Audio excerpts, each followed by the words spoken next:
Brilliance Audio presents A Kingdom of Flesh and Fire by Jennifer L. Armentrout, performed by Stina Nielsen. We go home to marry, my princess. As in, get married? To him? Suddenly I thought of all those girlish fantasies I'd had before I learned who I was and what was expected of me. Daydreams given life because of the love my parents had for one another.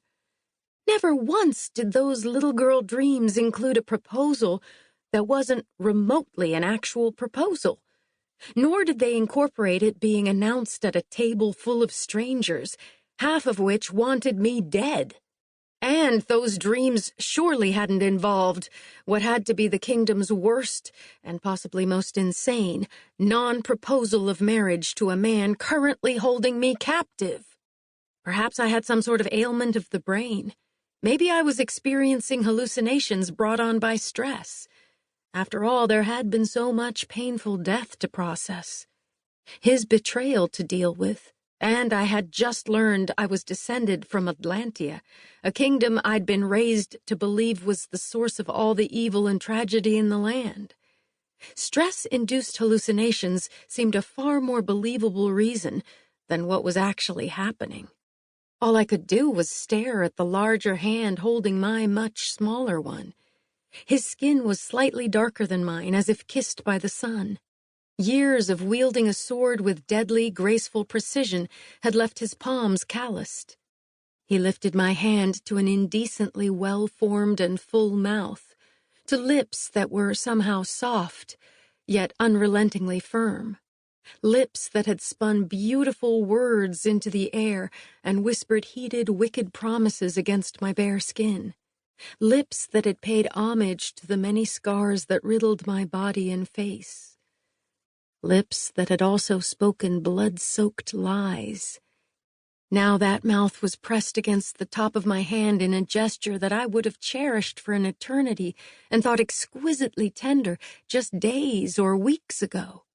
Simple things like hand-holding or chaste kisses had been forbidden to me, as were being wanted or feeling desire.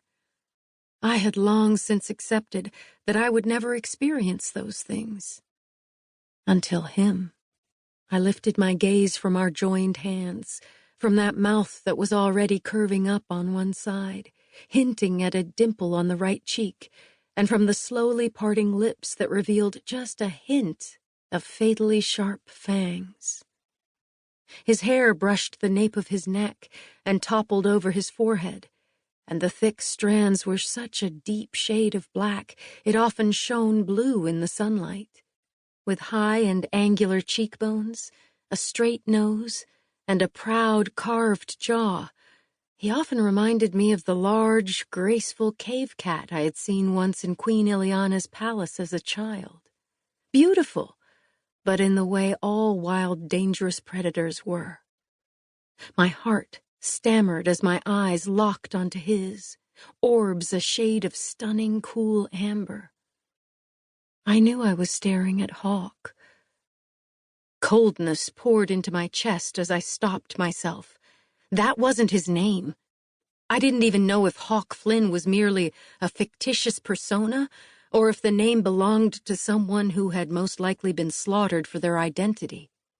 I feared it was the latter, because Hawk had supposedly come from Carcedonia, the capital of the Kingdom of Soulless, with glowing recommendations. But then again, the commander of the guards in Macedonia had turned out to be a supporter of the Atlanteans, a dissenter, so that too could have been a lie. Either way, the guard who'd pledged to protect me with his sword and with his life wasn't real, nor was the man who had seen me for who I was and not just what I was. The Maiden, the chosen. Hawk Flynn was nothing more than a figment of fantasy, just like those little girl dreams had been. Who held my hand now was the reality. Prince Casteel Da'Neer, His Highness, the Dark One.